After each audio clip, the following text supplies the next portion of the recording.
We are. You got coffee? Hello, everyone. All right, Boyd. All Yeah. right, mate. How you feeling? Very well, thank you. Well, should we sit down? Yeah. Yeah. Sit down.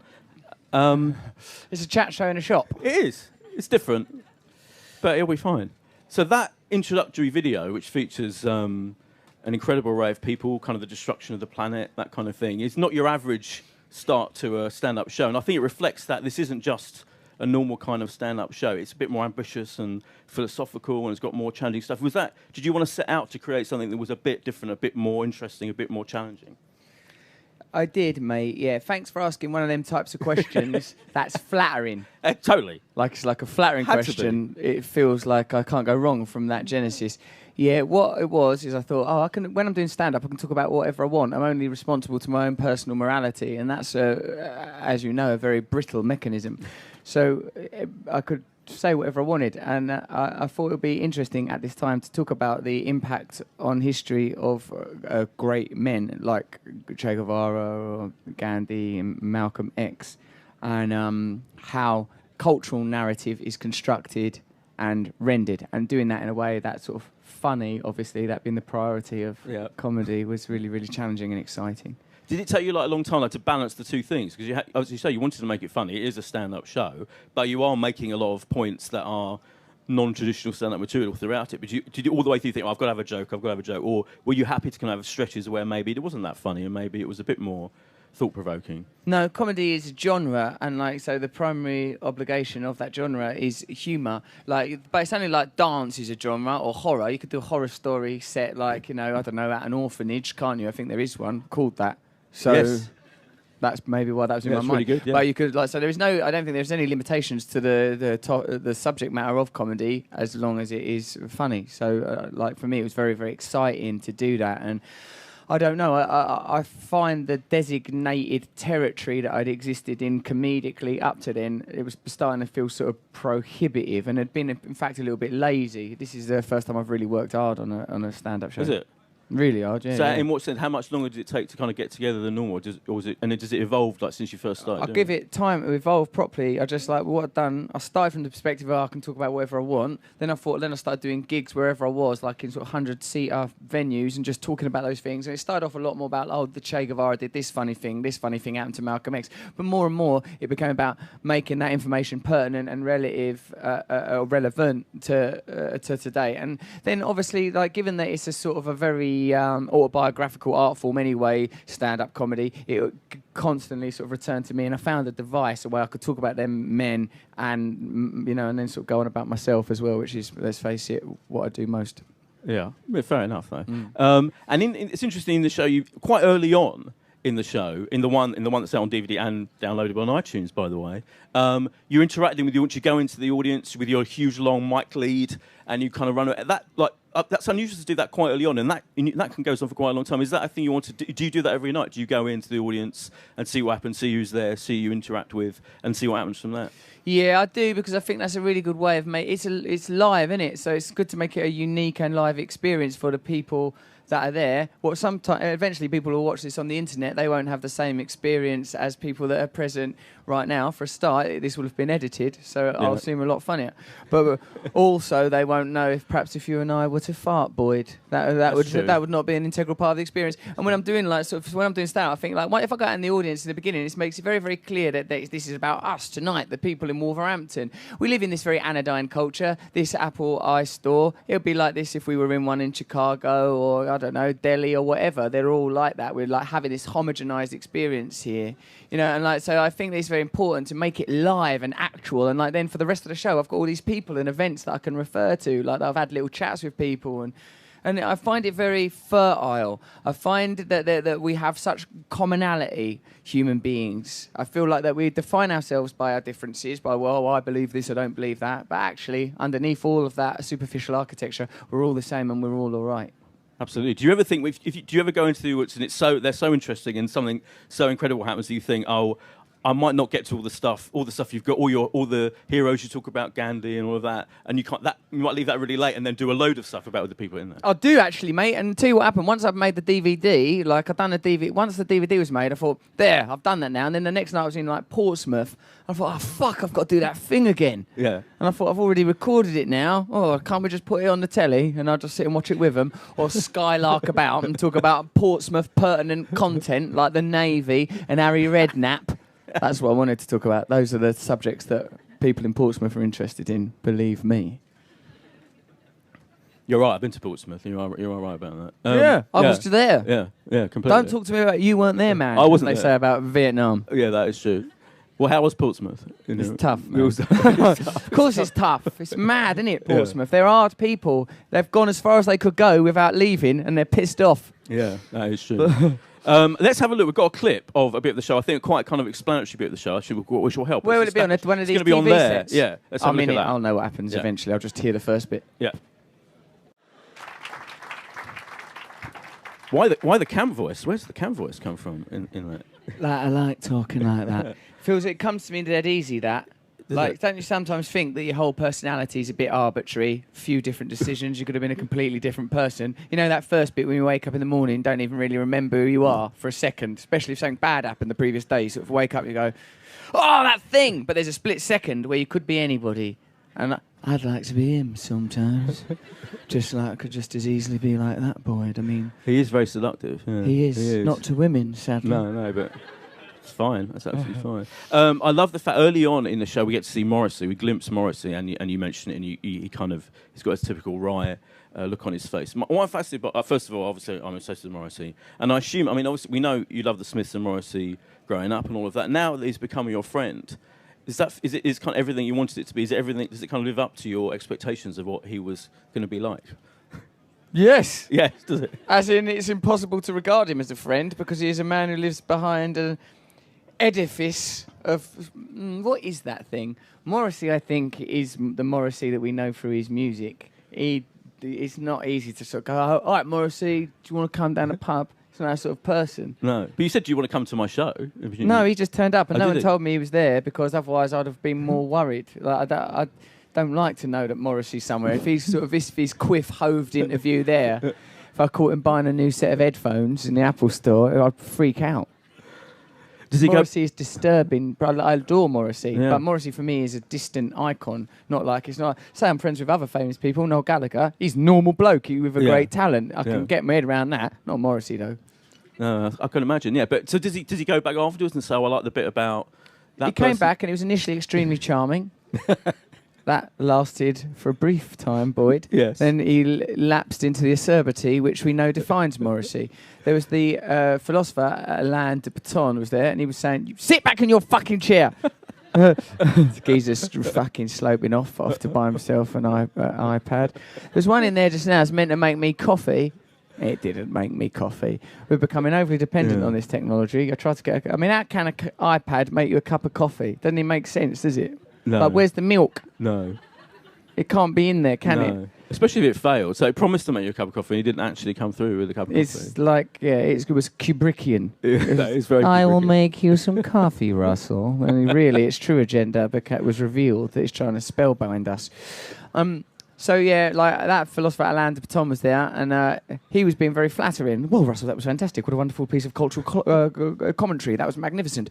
And then Morrissey sat there, and I think this is going well. There's a philosopher discussing me. There's Morrissey. Look, he's there. My childhood was obviously some sort of terrible fiction where I was like some tubby little failure staggering through life, tripping over and disappointing myself and other people. No, what I am is this person where Alain de Botton says nice things. He carried on saying the nice things. Morrissey was there. Well, it's difficult to situate you, Russell. That's the no, that was just Alain Botton.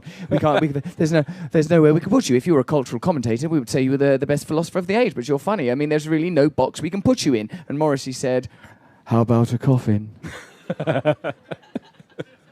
But you want that from Morrissey in a way. That's exactly what you want from that's what Morrissey. you want from Morrissey. You want to be dragged back down to earth with Totally. a thud and a kick in the guts. Have you read his book? Have you read your mentions of you in his book? Yeah, they Yeah. are odd mentions They are as well. odd, aren't they? Yeah, yeah. Not entirely fascinating, but brilliantly descriptive of the incident when you and David Williams and Jonathan came to his rescue at that gig. Is That very was a funny. mistake. Yeah. Yeah. No, I mean, I have read Morrissey's book. I admire him and I love him very, very deeply. But perhaps because he has remained what he is meant to be, as sort of a hero and an icon for me, unblemished by humanity and frailty. There's some people I've just made my mind up to love. Paolo Di Canio, Morrissey. Don't matter what they do. I just love them. No, fair enough. Someone will go, they're racist. I'm like, about maybe Paolo Di Canio or whatever. I go, I don't fucking care. Yeah. Some people are just heroes. We can have our opinions about right and wrong in our hearts, and then I think let other people be what they are. I'm not saying Morrissey was racist. He'll kill me if he thinks I'm saying that. Yeah. No. He isn't, and anyone who says he is mad. And Paolo Di Canio might only be a fascist, might not necessarily be racist. That's right. It could be a fascist in which everyone is invited to be involved. Yeah. But if that's the case, then what's the problem with fascism? No, yeah, I mean, it's just an Like if everyone, alternative. right, we're fascists, everyone can be involved. Oh, cool. Yeah. What's the advantage? Well, I don't know. I mean, fascist, where does it come from? Togetherness, like those bundles of sticks that they used. That's what it comes from. Yeah, fashion. Yeah. It was subtly different. We're talking of the audience. Along with Alain de Botton and Morrissey, there was Gary Lineker in the audience. Another interesting contrast. I think we've got a clip of this bit featuring Gary himself. Let's have a look. That was actually a brilliant football analogy that non-football fans might not get about Peter Beardsley and Gary Lineker. I'm very happy with that joke. It was fantastic. Yeah. I felt a huge rush of self-satisfaction that nearly toppled me off course for the rest of the night. Because I was too busy. You know, if you say something good in an argument, you might be thinking, oh my God, that was brilliant. And you can't really focus on the rest of the argument for a while. I had that a little bit. Especially off the cuff. Presumably you didn't go, oh, Gary Lineker, I'm going to sit down and think of some excellent things to say. No. It just all happened. Always have something smart-ass to say in case Gary Lineker turns up. I've lived my life by that, and finally it's paid off. That was filmed on a crucial England football match night, which did add to the whole interestingness of him being there. That's not a word, interesting. He did a bit because, obviously Gary Lineker is the face of BBC football, and someone was say English football, and England playing Poland in a crucial qualifying match. He just thought, I'll go and watch Russell Brand. It's a question of priorities. So so it did add an extra frisson to his attendance. And he'd go backstage and join Alain de Botton and Morrissey. It was a lovely moment where we had a kickabout. It was like the famous World War I Christmas Eve truce. I wanted to mention your football. You've mentioned Paolo Di Canio and your love. You posted some brilliant pictures on Twitter of you with some West Ham players in their pants. Yeah. The other day. I did do that, yeah. That's the sort of thing I do. Yeah, which I was very jealous about because I'm an Arsenal fan, but I'd happily have pictures of me with Arsenal players in their pants. What is it? Who particularly? I think Theo Walcott. You want Theo in his pants? And Jack Wilshere. In his pants? Yeah, fair enough. I bet they'd be up for it. Yeah. Yeah, I was very happy. It was very impressive to be down there. I wanted to meet particularly Ravel Morrison. Yes. I was very excited about meeting him. He played brilliantly after he'd come on. I thought, I want to meet him. So me and my mate went downstairs, it's mad to have been a lifelong fan of West Ham and then suddenly be allowed in them areas, players' lounges, and that's the first time I've been in a dressing room while there have been players in it. It's a very unfamiliar atmosphere, very masculine, as you can imagine. They're just coming out of the showers and that with towels around them. I started to sort of feel myself go like a bit gay and sort of really interested and confused. I didn't have a frame of reference. Carlton Cole, when you watch him on the telly on a football pitch, he's just like a bloke. You see him in his pants, you're like, it's like, I'm a heterosexual man. I was like, you're fucking gorgeous. Yeah. It's like all I could do not to sort of press my mouth into his stomach. Because there is incredible glamour to football players, isn't there? Probably because you meet famous people all the time. Or you act with them, but there is, I think that as well. I meet all kinds of people. But when I meet a football player, I'm incredibly overwhelmed and excited about it. They're frozen in the abstract. They're frozen at the moment where you first encounter them, perhaps to a degree. And like me, there will always be me sat nervously next to my dad Wednesday night, Upton Park, drizzly in the rain, floodlit, looking at football. It'll be Alan Devonshire or whatever, Tony Cotty, and sort of thinking these things, out there on that luminous green pitch, and that's sort of when you meet them and they're just like lads, sort of Ravel Morrison. He can't cope with my fucking romanticising of him. He can't cope with me sort of going, Ravel, you are the heart and soul of this club. Let me kiss you, boy. He's just, all right, mate, thanks. He was lovely actually. Him. He gave me his shirt. Really? Oh, yeah, he did. I gave him a cuddle and I goes, well done, 'cause he comes from trouble, doesn't he, the boy? Yeah. And I sort of give him a little cuddle and that. And sort of later, he just come up to me all shy when I was talking to Joe Cole, and just come over and sort of went, give me his shirt. Didn't even look at me properly, all scrunched up and inside out. Give me his shirt. Then I left it in a fucking cab. Oh but no! I got it back. Oh, I good. got it back. It's in the house now. Oh, thank God for that. Thank God for that. Did you invite them along to the show? Are they going to come and see the show? I said they can come if they want to come. I said that to all of them. Yeah. But they're very, they're young, aren't they? They are. They're busy doing whatever it is people do at that age. That's true. That's fair enough. In terms of you're doing a show tonight at Hammersmith, aren't you? Kind of the tour goes on for a few more months. Do you enjoy it? The process of touring and going to all these places and doing roughly the same show. I enjoy being with people, but even hearing that was a couple of months ago. Yeah. I feel like I'm talking too slowly. It should be said quicker. I mean, you could just sort of you just sort of hear you're sort of constantly in a process of refinement. I like the bits, but I like more the improvised bits. Yeah. I just want to be in spontaneous situations, mucking around with people, skylarking around when it's nearly going wrong. That's what I like, is when it's nearly going wrong, when people are, oh, fuck, the police are going to get involved in this. This is not even a legal thing anymore. Yeah. That's the bit I like. Or when the atmosphere goes really bad. And I think, now I'm going to have to make this all right again. If you're in the right headspace, everything's all right. Everything's all right. Things can't go wrong. If someone shouts something out, you think, oh, good, this is a gift from the universe. What am I going to say now? If you're living in fear, then everything's a potential problem. If you're living in alignment with a different way of thinking and feeling, someone shouts stuff out, you're just like, oh, thanks for offering that up for me.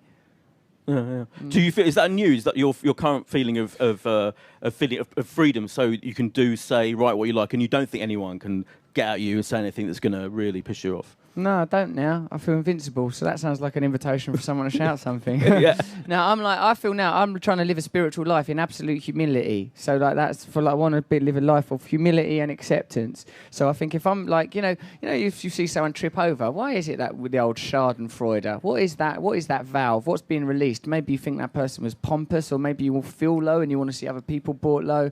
Me, I'm happy when I see someone trip and my first impulse is, oh, fuck it, are you okay? So the Beatles About seems like some sort of, not Beatles About, what's the one, You've Been Framed? Yeah, You've Been Framed, yeah. If you watch that and you think, oh, you're all right, oh, God, are you all right? Jesus, this is terrible. If it sort of seems like some sort of weird, inept snuff film, then I think you're in the right place sort of spiritually. If you can't take any satisfaction from the suffering of others, that means you're in alignment with something.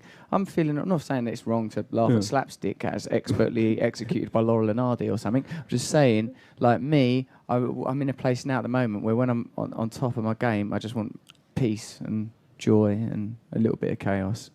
When you've gone into the audience and you've interacted, what was kind of the best thing that's happened? Has there been any chaotic moment that's... there's amazing things happen all the time. People say the weirdest things. People make odd sexual advances. People tell you peculiar things about themselves. People look like like Aryan Harry Potters, ginger Jesuses. This is such a one of people are so amazing looking. Look at him, almost exactly like Alan Pardew, but a bit tougher and harder. Right, absolutely. Directly in front of me, tough Alan Pardew. Yeah. Well, the world is full of I think opportunities for humour if this is what if that's what you're looking for. Extraterrestrial Morrissey, just there. Absolutely. So I enjoy that part of the show. Yeah. And I like the fact when you do kind of, maybe this is similar to the point you're making about not laughing at the Schadenfreude thing. When you go in, unlike a lot of comedians who are terrifying when they come into, I'm always terrified if anyone comes near me. You kind of actually say, I won't pick you out and be horrible to you just for the sake of it, or if you don't want to be, you kind of put them at ease. So you only interact with people that are genuinely happy to be interacted with. I tried to do that, Boyd, because I don't like it. When I don't like it when you're at a pantomime or like Lion King and they come down and start moving around, I think, God, get fuck off! Yeah. Get away from me! Completely. Get up there! It's unnerving to have that. There's this particular there's a visual architectural grammar. There's the stage ends there. Then there's a weird front row that I still can't understand why it's got a blanket on it and some lights on it. Lights that look like illuminated egg cartons. Here they are. Look. Yeah. So why build this stage so near to here? I just it's one of the things I've been worrying about since I've arrived. Put that back now. Someone's put time and effort into lighting that a certain way. Russell puts back lighting thing. Yeah, it's a bit Doctor Who. Yeah, I know what you mean. It is. Yeah, it is weird. And in terms of I'm going to throw him to the audience in a sec. So this is the bit where Dirty you get to devil. Yeah, absolutely. Hey, no, got any water? I'm a bit thirsty. Oh, there's water down there. Look. Where? Fucking hell, what a wonderful world. Totally, abundance. All these austerity cuts, all this talk of scarcity, but around us there is abundance. You ask for water, it's like being in Willy Wonka's chocolate factory. Totally. Yeah. But before I do, I was going to ask a couple of things. One is, Do you think as the tour goes on, like when you get next year, it carries on next year, doesn't it? Are you going to like change it radically? Are you going to rewrite it, or are you going to stick with the basic format that you've got at the moment? I don't know, really, mate. It's a really good show. I'm really happy with it. I like the message and the point. So I sort of feel like if people have coughed up to see it, they should get the proper show. Yeah. I can't just change things because I think, oh, I've said that already. No, that's true. Yeah. So I think I'll stick with it properly, but like I'll allow a lot of spontaneity at the beginning and all of that. Yeah. And the other thing I want to ask is, just out of interest, because as we approach Christmas, is what does a man of complex philosophical and spiritual dimensions as yourself do at Christmas? Like, what do you do? Do you enter into all of that? I try and get into the thing that it's meant to be, eh? Like, what's it like? It's meant to be. What is Christ as a icon, as a sign? Christ is the fusion of animal and divinity. He is a God within man. So I think, well, what is it about me that's very nice? Oh, I'm kind to others and all that. What is it that's a bit like basic? Oh, we'll try and, like I have pretty basic desires sometimes. Well, knock them on the head for Christmas. Maybe 1 or 2 bags of Maltesers, but try basically to concentrate on the positive aspects of our nature. Oh, very good. Okay, thank you. So let's open it up. And I'll watch the omnibus. And down. Will you be watching EastEnders on Christmas Day? I hope so. I've stopped watching EastEnders Have you? now. Yeah, it's the same in mood that it was in when I was a kid. I liked the people what was in it when I was watching it. It was, Lews lot won't even know what this means. Nick Cotton. Oh yeah. It was the glory days. Ali Cab, Sue and Ali. Yeah. Their baby, I think, was called Mehmet. It was all right. It was good days then. The Dagmar, Kathy Beale. Oh, well, that's actually quite a sad storyline. But basically, it was quite good. Yeah, that was a terrible storyline. Yeah, you're right. Right, let's open it up to the audience. And the gentleman there, be a mic just behind you. Yeah, there you go. Gentleman there with a mic. I thought, this is a fucking plant. Well, he bought one. Hello. Sorry, I had a question. It's concerning the article that you wrote in News Statement just in October. You talk about the spiritual revolution, but you don't give us precise details that and so I had a question. Is it a revolution for devolution that we had in previous revolutions, or a revolution for evolution? Can you just precise it? Thank you. Thank you. What it is, mate, is that, look, I'll put it simply. We're living in a culture that all of us have good and bad in us. The great Russian writer Solzhenitsyn says the line between good and evil runs not between nations, creeds and religions, but through every human heart. All of us have the capacity to be an arsehole. All of us have the capacity to be beautiful. So if you have a culture that's always stimulating the part of you that's a bit negative and selfish, e.g. Sort of a consumerist system that's always making you think that you can make yourself happier by buying things, you will not become a beautiful person. If, however, you have a culture that sort of makes you focus on the divine aspect of your nature, there is a chance for common community between people. So for us to have a social revolution, we need to have individual revolutions. So a revolution, I think, means sort of dramatic, radical change. So I'm not talking about like bloodshed, because that would be counterintuitive. I don't think that there should be violence. I'm against that on a very fundamental level. But I do think there needs to be massive social change. I hope that answers your unanswerable question. Thanks. I was going to ask that, but I knew someone would answer it in the audience. It's bound to get picked up, that boy. Don't waste your time. No, absolutely. Yeah, bloke there in the woolly hat. Oh, sorry, I've got right in the middle just to challenge the mic man. There you go. Hi, Russell. I'm sorry if you find this question a bit weird, but... Not after that one. Yeah.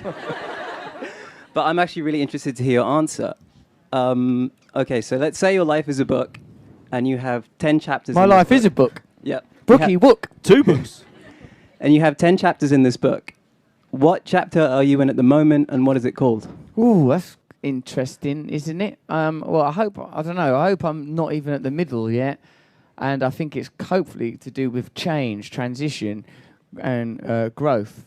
EWOF, I'd call it, because that seems to be my system. Right, is to become a rhyming word. So hopefully I'm not nearly dead. That's one of my hopes. And I'll take your book analogy and I'll run with it, and I'll just say that this is a point of awakening. Let's call it awakening. I think I've answered that's that, interesting. Boyd. Yeah, no, you have, totally, yeah. Quite pretentiously, but I've answered it. But it was good.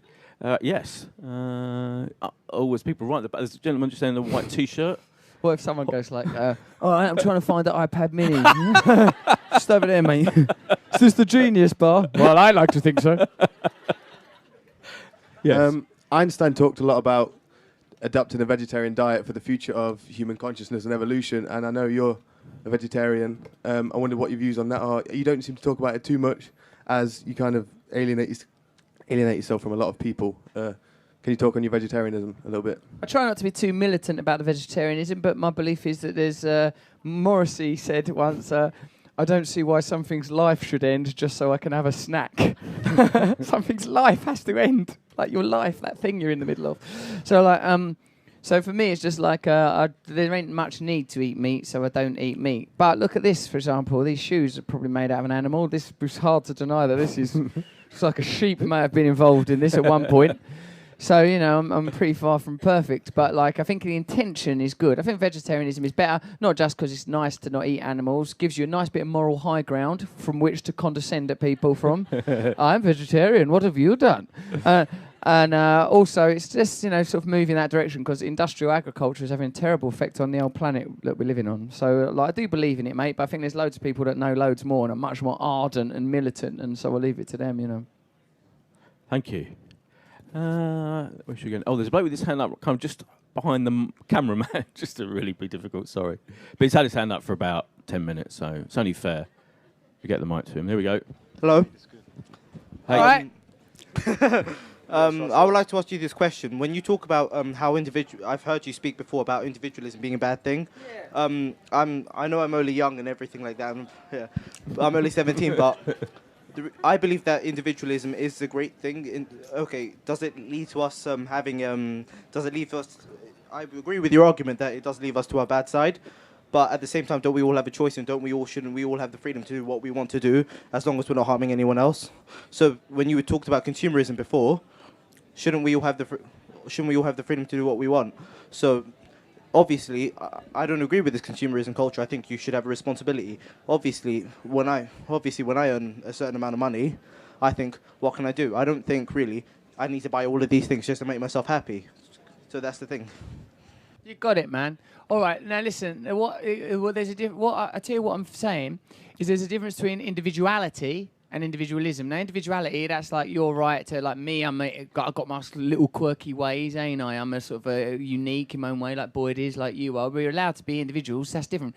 Individualism is about identifying your life's narrative with your own personal needs above all else, because you think, no, as long as I'm all right. Now, if we have a culture where people are devoted exclusively or even primarily to their own self-preservation and their own self-enhancement, what you get is the illusion that people are in competition and combat with one another. We ain't. All of us actually have a shared agenda. We have one shared agenda, the preservation of the planet, and we have certain community values that, broadly speaking, we all believe in. Now, you talk about the idea of freedom. You don't have freedom, mate. What you have is the illusion of freedom. If you want to find out the limitations of your freedom, try picking up an iPad and walking out with it. Now, and so what it's about, mate, is it's like having a culture where you sort of think my individual freedom, my individual gratification is what's important. And like, believe me, it's easy to fall into that trap because it's serves our primal nature. Like this biological machine we live in, the human anatomy, it is necessarily selfish and greedy for its survival, but we have transcended that now. We're in a culture where our needs can be met, where there are abundant resources,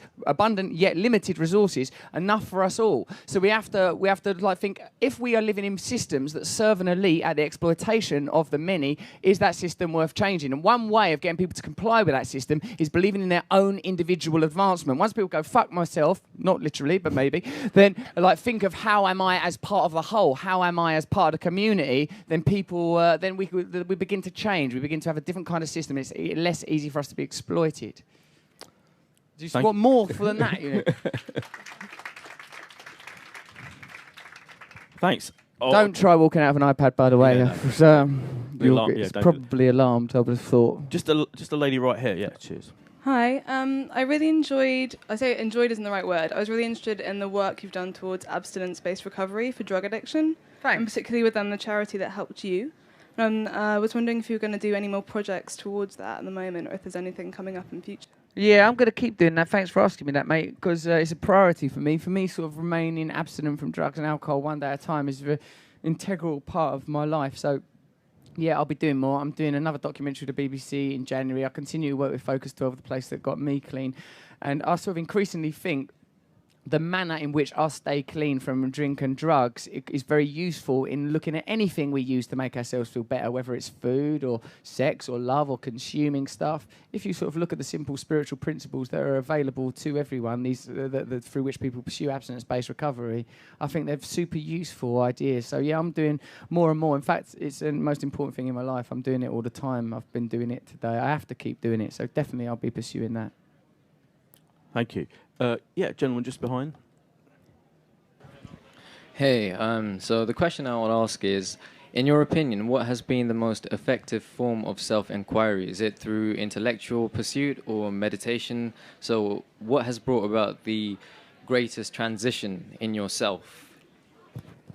Getting off drink and drugs. It's another really good question. Well, I think, mate, like the intellectual pursuits are confined by their nature to a certain frequency. They're laterally, you can go anywhere intellectually. The intellect is like, sort of like a powerful resource. When I heard this bloke say this thing, he's called Graham Hancock. He says we live in the right-sided problem-solving mind, and we've created a culture like that. There's this really lovely phrase. We've been given the intuitive mind as a intuitive mind as a gift, and the rational mind as a servant. We've created a society that has deified the servant and forgotten the gift. So what I'm obviously saying to you is that through yoga and meditation, spiritual disciplines that are impossible to define within the narrow parameters of the intellect, that's where true advancement comes from. This is not like a hippy-dippy bullshit idea. Einstein says you cannot change you cannot solve a problem using the thinking that created it. Anything that happens on the frequency of the intellect is confined to the intellect. We need spiritual transcendent pursuits to access information with which we can change our material, physical world. So it's spiritual change, because spiritual change, as its core, the recognition, the acknowledgement that we are all one, that separation is an illusion.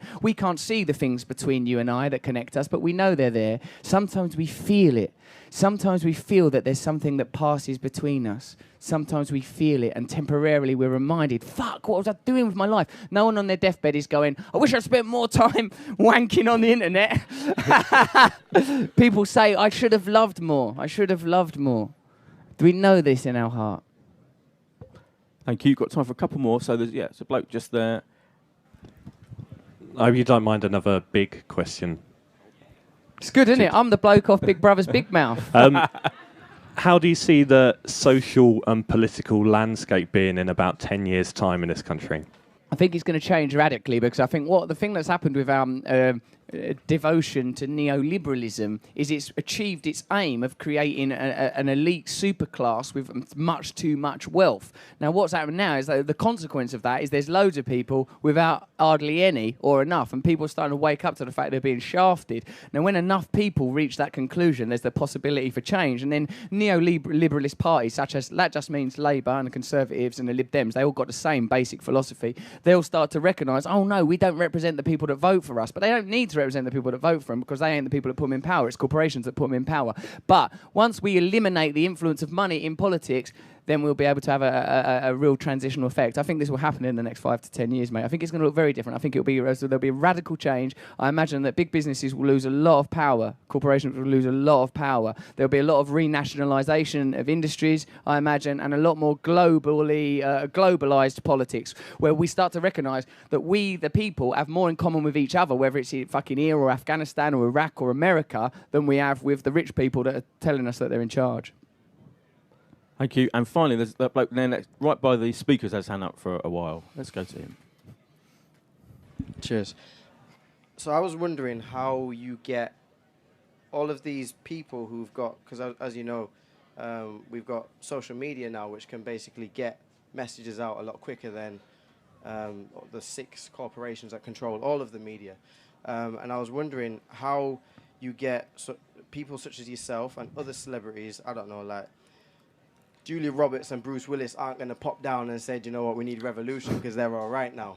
But but I was wondering, because I was studying Malcolm X and I was studying Martin Luther King, and when they did the Great March on Washington, Martin Luther King did the Great March on Washington, all the celebrities came out, and they basically, Sidney Poitier, Steve McQueen, all those sort of people I think came out, and they basically came out and helped sort of back what was going on there.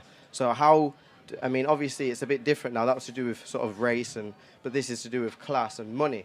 And how do we get this all these major corporations, they've got far too much money, let's be honest. How do we get these people to basically have to give up some of their money and give up some of their power? How do we start doing that? You just have to recognise that, like, what'll happen, mate, is that the choice will be removed because, you know, like, really, corporation, that's an intellectual and abstract construct. Like, say this business, Apple, massive corporation, really, look at Apple. Some of these people work for Apple. I've been chatting to them. They're fucking lovely. They're human beings like us. They're the same as us. So, unlike Julia Roberts and Bruce Willis, amazing though it was when you said that, they're human beings, the same as us. They're the same as us. So, what we need is a universal ideas that focus on our similarities and transcend our differences. Like, I went to Northern Ireland, right, and there's this lady called Mairead Maguire. She started this movement called Mothers Against Violence. When the sectarianism was really bad in Northern Ireland, her and a Protestant mother got together and marched in all the areas where you weren't men, or if you was Catholic or Protestant or whatever, they just marched all over the shop. And what happened is, because they were saying, look, we're mums, like, she'd lost a load of family, the Protestant lady had lost a load of family. They're like, we're mums, we don't want our kids killed no more, right? So, and like, the paramilitaries had to acknowledge the truth of that, right? So they brought people together. Now, there are certain universal truths that we all share. One, for example, is the planet has limited resources. If we don't prioritise the planet, we're going to fuck it up, you know. Another of the universal truths is that no one wants to continually augment and fortify the rapidly growing power of corporations. None of us want that. None of us. It's just that we haven't been able to coordinate our voices. Now, you make a very important point. We have social network now. Of course, they're going to think of ways that they can control that and limit it and censor it, but they won't be able to because it's too diffuse, too diverse. So popular movements will emerge. And what we have to recognise is that we're all responsible together. We don't need Bruce Willis, God love him, and Julia Roberts. We just need you to make a decision, you'll do something, and every one of us to make a decision that we'll all do something, and in our common universal alignment, we'll come together, we'll change everything, it'll be doddle. Brilliant. Thanks. We have run out of time. Russell's got to go and do a show. Just thanks for you all for coming. Thanks for asking brilliant questions. Thanks for listening to my stupid, boring, trivial questions. You're lovely. Your questions were lovely. Thanks, You've done Russ. well. Don't put yourself down. We're all doing really well in the Cheers, Apple mate. Store. If we did all go mad now, it would be really hard for them to control us. That is true. If everyone started just picking up stuff, putting it in their tops and wandering out, it'd be like, it would really cause aggro. I'm not saying do it. I'm just saying recognise your power. Us not doing it is a choice. It's a choice to not do it. All right? I'm just letting you know you have power. All right, then. Thanks very much for coming, everyone. And you can also get, and on a really banal commercial level, you can download Russell's show on iTunes and buy it on DVD. You can if you want just can. to. I'm just and saying. I bet people like the young fella there, he'll know how to do it without involving iTunes. So I should imagine. He seems well keyed in. Yeah. So, ladies and gentlemen, thank you. Russell Brand. Cheers, boy. Thanks you lot.